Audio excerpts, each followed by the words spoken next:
Petit Jornal. Inteligência e irreverência em doses diárias.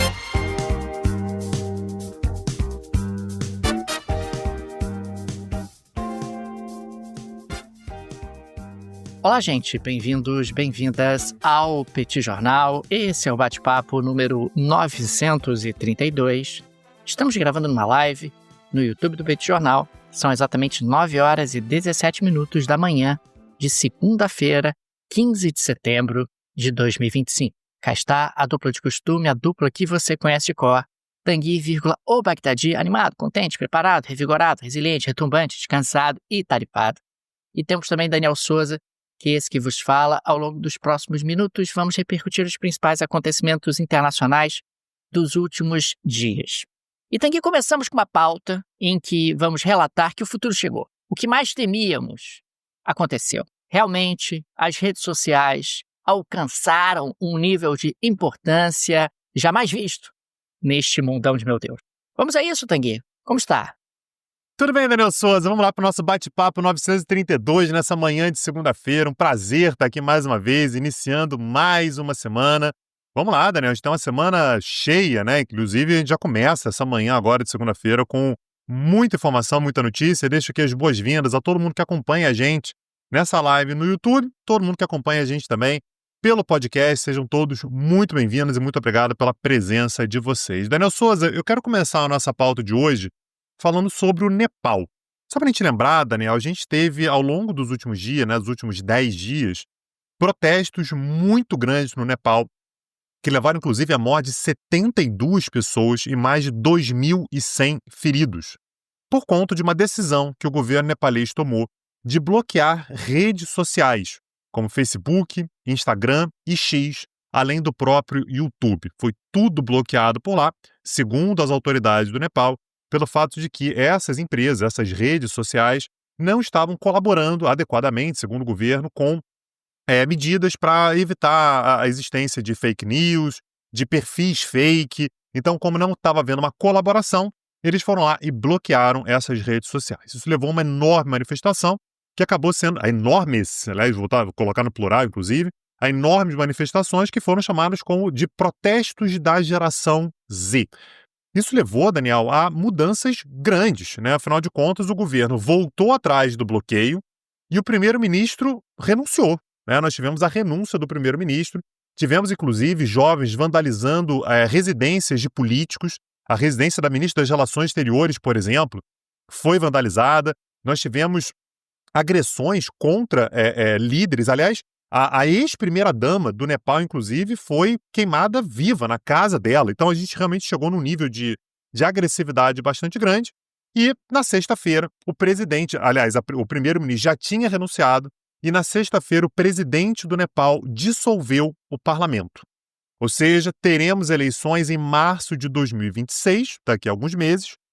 É uma oportunidade ali, portanto, da juventude se mobilizar, o que eles querem, tudo. E, basicamente, a reclamação é: vocês estão bloqueando redes sociais, mas nós queremos bloquear a corrupção, melhores condições para os jovens, mais emprego, controle melhor da inflação. Enfim, tudo isso tem que ser mais bem cuidado, segundo os jovens. E aí abriu-se um problemaço no Nepal, Daniel, que é quem é que vai assumir como primeiro-ministro interino.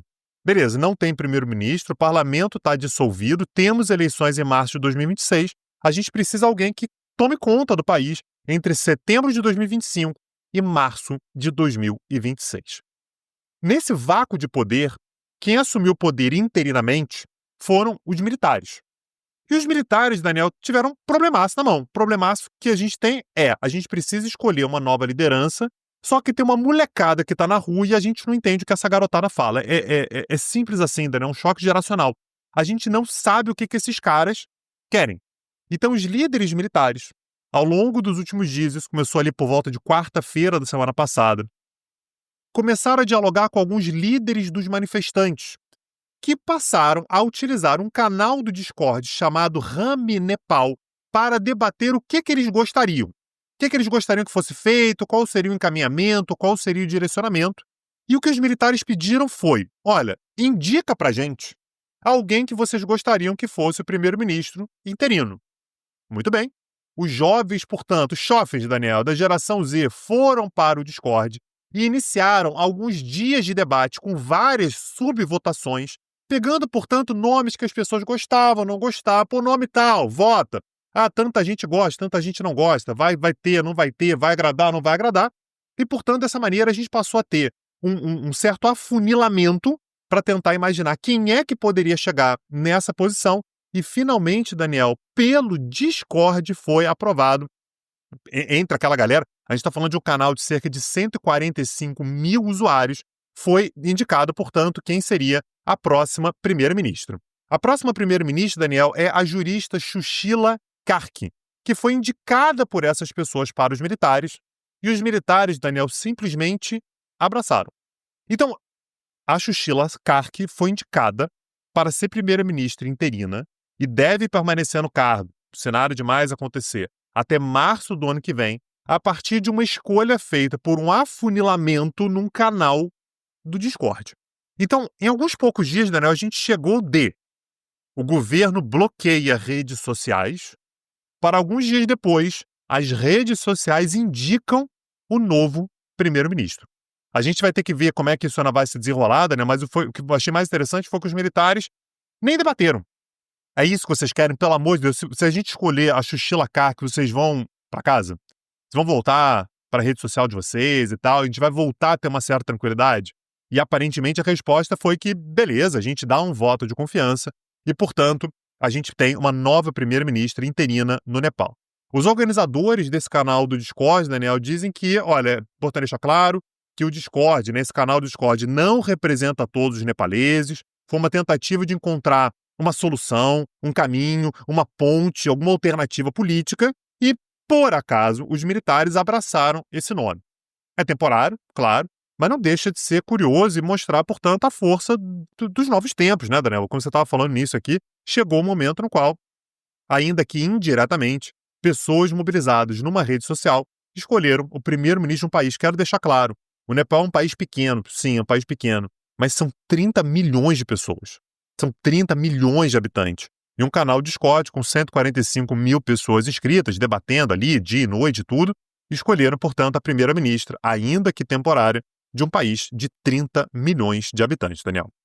Agora, fica registrado também, Tanguy, que os militares nepaleses estão tutelando a República, né? Na prática, eles é que aceitaram o nome da nova primeira-ministra. Eventualmente, eles poderiam ter dito não, né? E se estiverem satisfeitos com o trabalho dela dentro de algum tempo, pode ser que a removam do cargo ou façam qualquer tipo de intervenção, algo que não é tão incomum em outros países do mundo ao longo da história. Quero registrar, Tanguy, que no dia de ontem, no domingo 14, as delegações chinesa e norte-americana se reuniram em Madrid, na Espanha. Aliás, começaram conversas em Madrid, na Espanha, que continuam no dia de hoje. A delegação chinesa é chefiada pelo vice-primeiro-ministro, o He Lifeng, e a delegação norte-americana é liderada pelo secretário do Tesouro, Scott Bessent.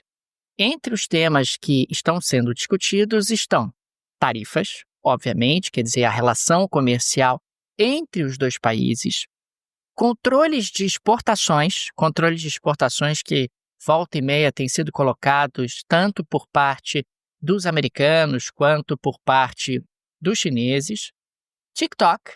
Pois é, o TikTok tem lá aquela lei americana que já foi adiada algumas vezes, que o TikTok deveria ser repassado, pelo menos no que diz respeito à sua operação nos Estados Unidos, para uma empresa não chinesa, para, idealmente, controladores americanos, e questões relacionadas à segurança nacional dos dois países e ali algum tipo de cooperação no que diz respeito à temática de segurança. É importante registrar que Estados Unidos e China historicamente sempre dialogaram muito em temáticas de segurança. O interessante é que antes de começarem as conversas, os chineses abriram 2 investigações comerciais contra os Estados Unidos, já mostrando ali quais são os pontos que incomodam aos chineses. Uma apura se há discriminação nos critérios dos Estados Unidos contra empresas chinesas no setor de semicondutores. E a outra examina possíveis casos de dumping de chips analógicos feitos nos Estados Unidos e importados pelos chineses, prejudicando ali a indústria local. É importante registrar, uma vez mais, que essas ações vêm justamente imediatamente antes das rodadas de negociação comercial entre Estados Unidos e China, o que sugere também que os chineses estão querendo colocar pressão sobre os americanos, querendo mostrar justamente que estão dispostos a negociar de forma bastante dura. As investigações de dumping podem resultar em tarifas retaliatórias ou barreiras maiores para exportações de chips dos Estados Unidos para a China. Pode haver perda de mercado, pode haver acusação de discriminação e de preços, o que abre espaço para disputas formais em fóruns internacionais. Enfim, você tem ali toda uma sucessão de possibilidades no endurecimento do relacionamento comercial entre os dois países. Tanguy, vamos ver o que acontece nessas conversas. O Donald Trump disse que as conversas estão indo muito bem, o que não quer dizer absolutamente nada, porque o Donald Trump costuma sempre ter uma visão muito otimista, muito positiva de todas as ações do seu governo, sempre proclama vitórias nas mais diferentes temáticas, mas o fato é que até o presente momento os Estados Unidos não conseguiram ali dobrar os chineses. Digo os Estados Unidos porque a questão começou a partir dos Estados Unidos, quando as tarifas foram colocadas pelo governo Trump contra produtos chineses. É claro que toda a questão da guerra comercial envolvendo múltiplos países é importante, mas nenhuma questão é mais importante do que a China. Não só para os Estados Unidos, porque a maior parte do déficit comercial americano é com os chineses, como também para o mundo. Afinal, o PIB dos Estados Unidos e da China somados acabam ali ultrapassando 40% do PIB mundial, quer dizer, é um peso muito representativo. Se Estados Unidos e China chegam ali a um bom termo, chegam ali a uma parceria econômica mutuamente frutífera, o que acaba acontecendo é que você abre espaço para uma avenida de crescimento para a economia mundial. Se os dois continuam ali num relacionamento tenso, num relacionamento difícil, a economia mundial acaba também sofrendo os impactos. Muitas vezes pode parecer que envolve só o interesse ou os interesses dos dois países, mas não. A economia mundial acaba sendo solidária às tensões comerciais que estão acontecendo entre Estados Unidos e China. E aí, se você não quer ficar nem do lado dos Estados Unidos, nem do lado da China, e aí você quer refazer o seu guarda-roupa, Daniel Souza, Inside Store. Aí quero dar aqui um super aviso, tá, Daniel? Só hoje, segunda-feira, e amanhã, terça, dia 15 e dia 16 de setembro, a Inside Store está com uma super promoção de 20% off, só utilizando o link que está na descrição desse episódio. 20% na loja toda. É só hoje e amanhã? É isso aqui? Tem que correr? Só hoje e amanhã, Daniel. Quero depois. Depois não tem. É só hoje e amanhã, 20% off. E tem mais. Esse desconto de 20%, Daniel, acumula com os descontos da loja que estão lá no mês do consumidor. Então já tem desconto lá. Se você utilizar o link que está na descrição desse episódio, ainda vai acumular mais 20%. Aí isso é a sua oportunidade, né, de conhecer mais produtos da Insider Store. A Tech T-Shirt, aliás, eu estou com a minha Tech T-Shirt Heavy hoje, né, que é sem dúvida o produto que eu mais gosto da Insider Store, mas tem para todos os gostos lá, para homens, para mulheres, de vários tamanhos, com muitas cores diferentes. Acessa lá, não perde, só hoje e amanhã 20% off com o link que está na descrição desse episódio. Olha, gente, imperdível, condições ainda mais especiais para os amigos e amigas do Petit Jornal. Cliquem no link do descritivo, conheçam os produtos da Insider Store, tenho certeza que vocês vão gostar demais. Clica no link e aproveita. Daniel Souza, eu queria falar um pouquinho sobre a Alemanha, né? A gente vem falando sobre a Alemanha ao longo dos últimos tempos porque a situação alemã não é fácil. A gente tem uma economia que está em recessão. A gente tem um novo governo alemão, né, liderado pela CDU, né, que é o partidão tradicional ali dos conservadores alemães, mas que vem perdendo muita popularidade, então não é um governo bem avaliado. E a gente sabe que na Alemanha, Daniel, as eleições regionais, elas não são todas alinhadas. No Brasil, por exemplo, a eleição estadual, elas acontecem em todos os estados do Brasil na mesma data, né? Então você tem ali o dia das eleições estaduais. Na Alemanha, isso vai acontecendo de forma pulverizada. Cada um tem um calendário próprio e tudo, então você vai meio que medindo a aprovação do governo, a maneira pela qual diferentes regiões estão avaliando o governo de forma meio prolongada, né? Ao longo do tempo você vai entendendo isso. E no dia de ontem, nós tivemos eleições na Renânia do Norte-Westfália, que é um estado muito importante, Daniel, porque é o estado mais populoso do país, com cerca de 1/4 da população nacional. Ou seja, olhar para a Renânia do Norte-Westfália é um exercício fundamental para a gente conseguir entender as próximas eleições nacionais, o que vai acontecer, como é que está o humor dos alemães. A gente está falando em especial, Daniel, sobre uma região que é tradicionalmente uma região de minas de carvão e produção de aço, e como você deve imaginar, quando a gente fala em minas de carvão e produção de aço, está passando por uma decadência há anos e mais anos, e, portanto, vem sendo cada vez mais um campo fértil para discursos nacionalistas, a volta a uma lógica alemã tradicional, né, uma ideia de, eventualmente, buscar uma saída própria, uma solução própria. Só que a gente está falando, Daniel, sobre um estado da Alemanha Ocidental. Quando a gente pensa no crescimento da AfD, a Alternativa para a Alemanha, o forte dela é na Alemanha Oriental. Aquela galera, é o lado de lá da Alemanha que normalmente tem votado mais na AfD. É por isso que o resultado de ontem, na Renânia do Norte-Westfália, foi tão significativo. A gente está falando sobre um estado, né, só para a gente ter uma noção, faz fronteira com a Bélgica e com os Países Baixos. Então é realmente um estado bem ocidental. E aí, não surpreende o fato de que a CDU conseguiu a maior votação, né, então conseguiu 34%. É de fato o partido mais tradicional nessa região, mais ou menos estável, inclusive, com relação às eleições anteriores. E o SPD, que é a centro-esquerda, né, uma centro-esquerda bem centrista ali e tudo, teve uma pequena queda com relação às últimas eleições. Então conseguiu nessa eleição agora 22,5%, tinha conseguido 24,3% nas eleições anteriores. Então caiu pouco mais de 2 pontos percentuais, o que também não é um absurdo. A gente tem visto, de fato, o SPD perdendo espaço em várias regiões da Alemanha, inclusive nas eleições nacionais. Agora, o que chamou a atenção de verdade, Daniel, foi que a AfD, a Alternativa para a Alemanha, mais do que triplicou a sua votação. A AfD tinha conseguido 5% dos votos nas últimas eleições estaduais. Agora, Daniel, nessa eleição lá na Renânia do Norte-Westfália, a AfD conseguiu 16,5%. Repito, ela pulou de 5% para 16,5%. A gente está falando, portanto, Daniel, sobre um crescimento de 11 pontos percentuais, 11,5 pontos percentuais, que vieram às custas, sim, de uma pequena queda do SPD, mas de uma queda bastante expressiva, por exemplo, dos verdes. Os verdes caíram de 20% para 13%.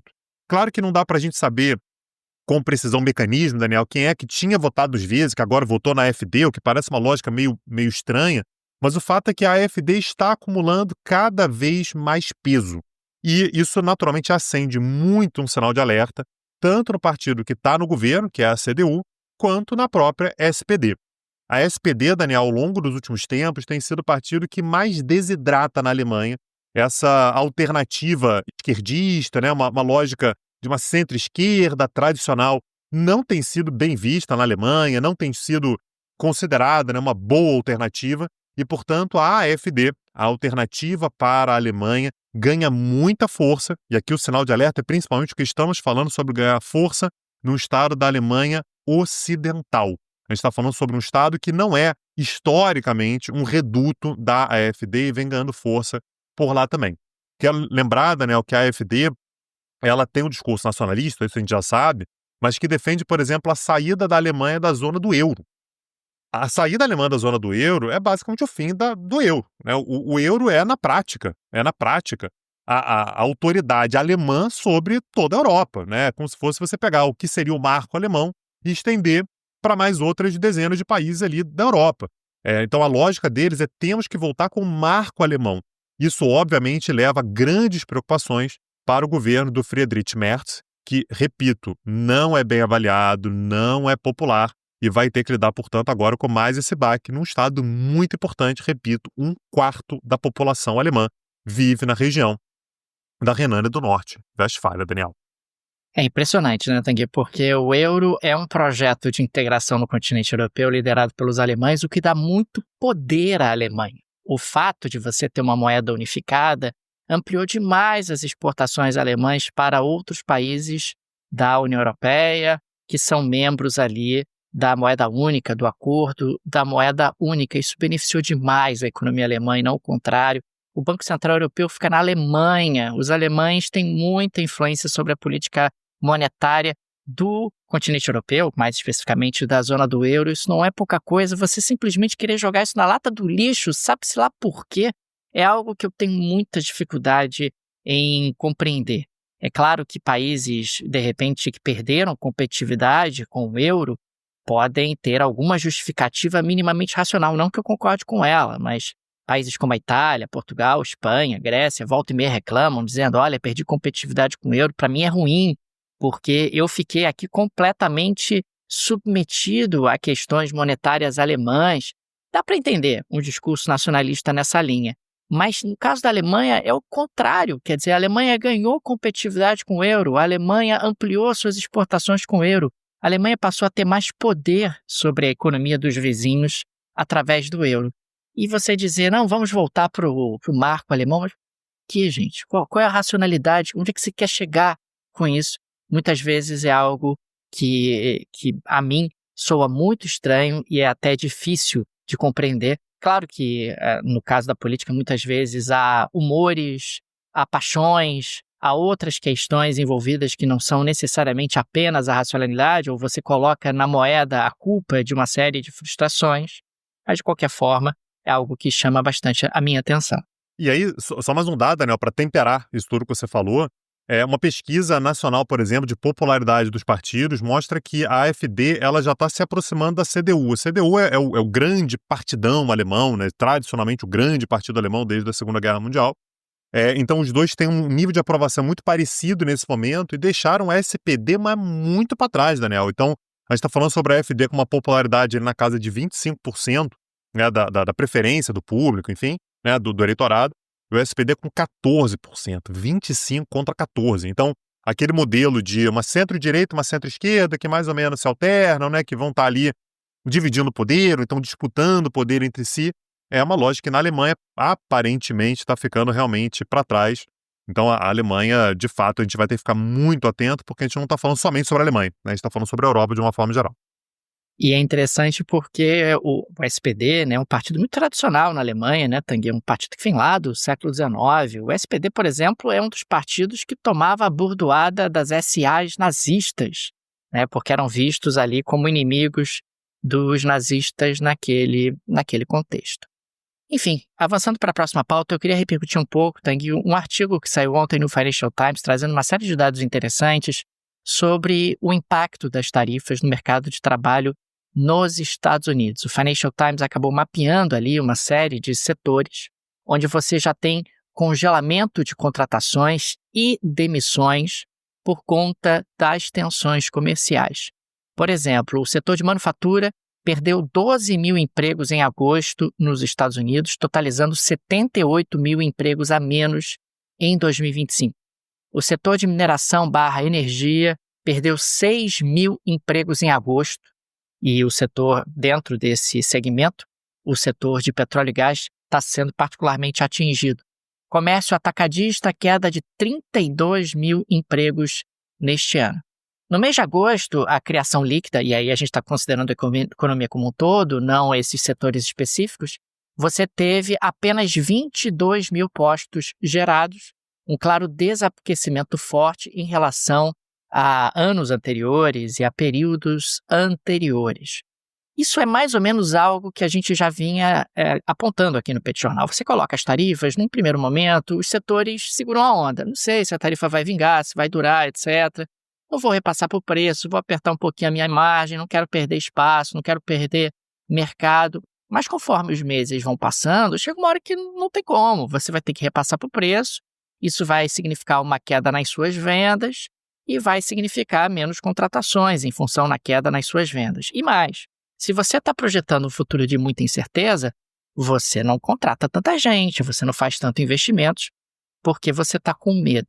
É interessante que a matéria do Financial Times cita exemplos concretos, como a Earthquaker Devices, a John Deere, a Chevron e a ConocoPhillips, produtores de xisto menores de uma forma geral, que estão perdendo aí realmente postos de trabalho dentro do atual momento. Uma vez mais, incerteza é a palavra-chave para entender esse contexto, né? Os executivos de diferentes setores reclamam dos gestos imprevisíveis e das mudanças bruscas de política, porque também pior do que uma política econômica ruim é a imprevisibilidade, né? Porque política econômica ruim você contorna, você precifica e segue a vida. Agora, a imprevisibilidade, a tarifa sobe, a tarifa desce. Poxa, toda semana a gente anuncia aqui mudanças na política comercial do governo americano. Não tem como trabalhar com esse grau de imprevisibilidade, né? Isso acaba sendo algo que traz enormes problemas. E, sem dúvida, a geração de menos postos de trabalho pode pressionar ainda mais o Fed a cortar a taxa de juros, mesmo dentro de um contexto onde a inflação não está convergindo para a meta. O Fed está numa situação particularmente delicada, porque a economia americana vai dando sinais de desaceleração, mas a inflação não dá sinais de que cai, porque as tarifas têm esses dois efeitos. Elas desaceleram a economia americana ao mesmo tempo que geram inflação. É claro, o governo Trump promete que, olha, no curto prazo é ruim, mas lá na frente a gente vai se reindustrializar, vai ter um monte de fábricas voltando para os Estados Unidos, a estratégia do reshoring vai ser um sucesso. Não sabemos se no longo prazo essa estratégia vai ter sucesso. Aliás, eu particularmente tenho muito ceticismo em relação a esse sucesso, mas os efeitos de curto prazo já começam a ser sentidos. E a geleia, hein, Daniel? Como é que estamos de geleia no dia de hoje? Me conta. Na geleia de hoje, eu quero fazer o registro de algo que só a América Latina, só nós somos capazes de produzir. Pois bem, no dia de ontem, domingo 14 de setembro, foi aniversário do Papa. O Papa fez 70 anos e nós sabemos que o Papa nasceu nos Estados Unidos, mas é cidadão peruano. Pois bem, a presidente Dina Boluarte, presidente do Peru, estava lá num evento e foi cantar Happy Birthday to You para o nosso amigo Papa. Tanguy, eu vou até colocar o áudio na gravação, vou colocar aqui na nossa edição, porque é algo que merece ser degustado, digamos assim, pelos nossos queridos ouvintes. Dina Boluarte, que não é exatamente a presidente mais popular do mundo no momento.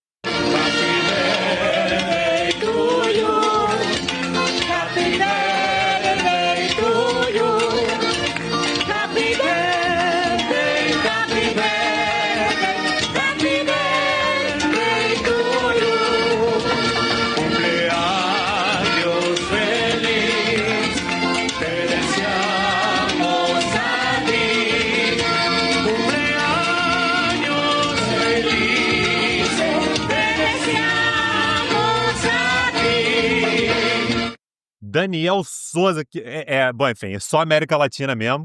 E é interessante, né, Daniel, porque quando o Papa foi escolhido, eu lembro que você falou uma frase que ficou na minha cabeça até hoje, né, que você falou que ele é um americano não praticante. Na prática, é peruano mesmo. E aí, Daniel, se é peruano, americano e tal, vai ter que passar por esse tipo de constrangimento, né, não tem muito como fugir. Não tem jeito, ele é um latino-americano no seu coração e faz parte. Tem coisas que só a América Latina é capaz de proporcionar para você. Daniel Souza, dessa maneira a gente chega ao fim do nosso episódio, deixa aqui os super agradecimentos, né, a todo mundo que nos acompanha, todo mundo que está junto com a gente. Muito obrigado pela sua presença, temos uma longa semana pela frente ainda. Hoje, mais tarde, temos outro episódio. E lembra aqui, né, que vários dos assuntos que a gente tratou no episódio de hoje tem curso lá no Peticursos. Acessa lá, peticursos.com.br. Quer saber mais sobre o contexto, quer saber mais sobre a história, quer saber mais sobre a atualidade, né, sobre o cenário internacional que explica boa parte das nossas pautas aqui no Petit Jornal, acessa lá peticursos.com.br.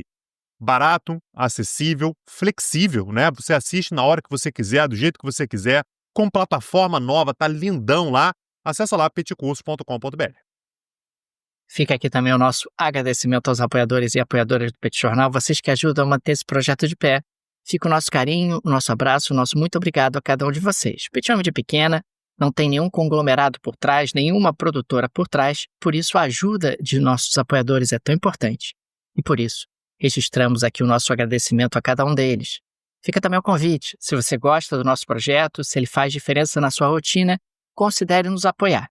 No descritivo desse episódio tem várias alternativas. Tem a chave Pix do Petit Jornal, petijornal.pj@gmail.com. uma forma prática e instantânea de apoiar o Petit. Dá para ativar o Pix recorrente para apoiar o Petit Jornal. E tem também o link para o Apoia-se e o link para o Patreon. Tenho certeza que uma dessas alternativas será confortável para você. É isso, Daniel Souza. Hoje, mais tarde, estamos de volta aí. Um abraço, até a próxima. Valeu! Tchau, tchau. Petit Jornal. Inteligência e irreverência em doses diárias. Acesse www.petitjornal.com.br.